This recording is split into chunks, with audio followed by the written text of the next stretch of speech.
আজকেও আপনারা দেখেছেন নওগাঁ এবং কক্সবাজারে 7 জনের মরদেহ উদ্ধার করা হয়েছে, এক ফ্যামিলির 4 জনকে হত্যা করা হয়েছে, কিন্তু তার কে হত্যা করেছে, কি অবস্থায়, তার কোনো হদিস নাই, কাউকে গ্রেফতার করতে পারছে না। জনমনে আতঙ্ক সৃষ্টি হয়েছে, রাতের বেলায় কেউ বের হতে পারছে না। এখন তেল নিয়ে প্রতিবাদ করলে তাকে গ্রেফতার করা হয়, ফেসবুকে লিখলে তাকে প্রতিবাদ করা গ্রেফতার করা হচ্ছে।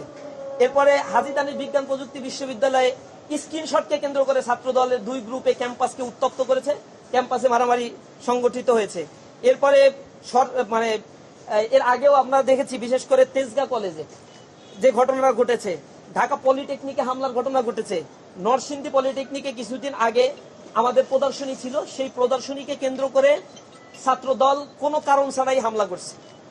এরপরে যখন আমরা প্রশাসনকে জানালাম, বিশ্ববিদ্যালয়ের প্রশাসন যখন তাদেরকে আলাদা করে দিল, ক্যাম্পাস থেকে বের করে দিল, তার কিছুক্ষণ পরে যুব দলের সন্ত্রাসীরা আসলো, এসে আমাদের যে কয়জন ছিল অস্ত্রশস্ত্র সহ সেখানে হামলা করলো। আমাদের ভাইয়েরা প্রতিবাদ মিছিল করেছে, প্রতিবাদ জানিয়েছি, প্রশাসনকে আমরা দৃষ্টি আকর্ষণ করেছি, কিন্তু কাউকে সেখানে গ্রেফতার করা হয়নি।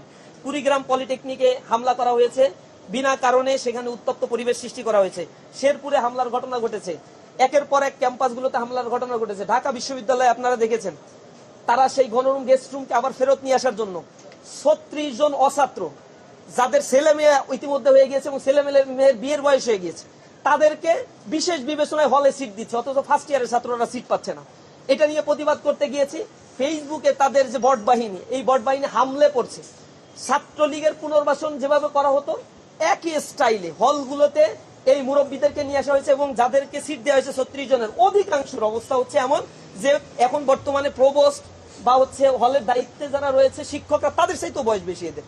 তো এরা যখন হলে উঠবে, তাদের চোখের দিকে তাকায়, মুখের দিকে তাকায়, একটা কথাও বলতে পারবে না, এবং প্রভোস্ট তাদের কথা শুনতে বাধ্য হবে। এরকম অবস্থা ঢাকা বিশ্ববিদ্যালয়ে তারা করে যাচ্ছে।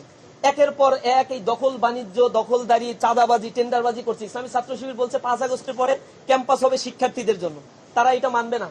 আমরা বারবার বলছি ক্যাম্পাস শান্ত রাখতে হবে। শিক্ষার্থীরা দীর্ঘদিন পরে ক্যাম্পাসে ফিরেছে, সকল ছাত্র সংগঠনগুলো ক্যাম্পাসে তাদের অধিকার প্রয়োগ করছে, কিন্তু আশ্চর্যের বিষয় ক্যাম্পাসে একটার পর একটা পায়ে পাড়া দিয়ে ঝগড়া করার যে প্রবণতাগুলো ছাত্র দলের মধ্যে আমরা দেখছি। শিক্ষার্থীরা তাদের মিছিলে যায় না, দেখবেন এখন মিছিল করলে লোক হচ্ছে না, এটা তাদের মর্মপীড়ার কারণ। কেন শিক্ষার্থীরা তাদের মিছিলে যাচ্ছে না, গণরুম গেস্ট রুম করতে পারছে না, তাদেরকে জোরপূর্বক নিয়ে যেতে পারছে না? এবং আমার কাছে কিছু ইনফরমেশন রয়েছে, তাদের যে সংগঠন মেইন দল যেটা বিএমপি ছাত্র সংগঠন, তো এই মেইন দলের পক্ষ থেকে বলা হচ্ছে ক্যাম্পাসগুলোতে উত্তপ্ত করতে। এর কারণ হচ্ছে রাষ্ট্র পরিচালনায় ব্যর্থতার পরিচয় দিচ্ছে, জনগণ ফুঁসে উঠছে, যে কোনো সময় রাস্তায় নেমে যেতে পারে এবং আরো একটা বড় ধরনের বিদ্রোহ তৈরি হতে পারে বাংলাদেশে। এই বিদ্রোহ যাতে না হয়, এজন্য মিডিয়ার দৃষ্টি অন্যদিকে ঘোরানোর জন্য তারা ইতিমধ্যেই ক্যাম্পাসগুলোতে উত্তপ্ত করে 2 গ্রুপের সংঘর্ষ, এই নিউজগুলো মিডিয়ায় প্রকাশ হবে, আর এদিকে তাদের যে অপরাধগুলো, তারা যে সিন্ডিকেট বাণিজ্যগুলো করছে, ব্যাংকগুলো তারা দখল করে রাখছে, জনগণের জামানতগুলো তারা দিতে পারছে না, ক্যাপিটাল মার্কেটের অবস্থা খারাপ, স্টক মার্কেটের অবস্থা খারাপ, বেকারত্বের সংখ্যা দিন দিন বেড়ে যাচ্ছে, দ্রব্যমূল্যের ঊর্ধ্বগতিতে জনজীবন নাকাল হয়ে পড়েছে। একের পর এক গণবিরোধী আইন তারা বাস্তবায়ন করছে পার্লামেন্টে। যে অধ্যাদেশগুলো দেওয়া হয়েছিল তার মধ্যে দেখেছেন 20টা অধ্যাদেশ ইতিমধ্যে তারা সেটাকে ল্যাপস করে দিয়েছে।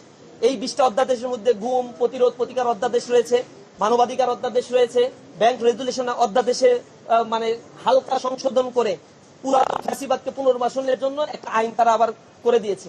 গণভোটের রায় বাস্তবায়নের ক্ষেত্রে গড়িমসি দেখছি এখন পর্যন্ত। জুলাই সনদে বলে অক্ষরে অক্ষরে এটা বাস্তবায়ন করবে, অক্ষরে অক্ষরে বাস্তবায়ন, এটা বাইরে বক্তব্য দেওয়ার আপনার কিছু নয়, আপনার তো ক্ষমতা আছে, প্রথম দিনই সংসদে আপনার এটা বাস্তবায়ন শুরু করার দরকার ছিল। এক্ষেত্রে তাদের অসততা আমাদেরকে ভাবিয়ে তুলছে।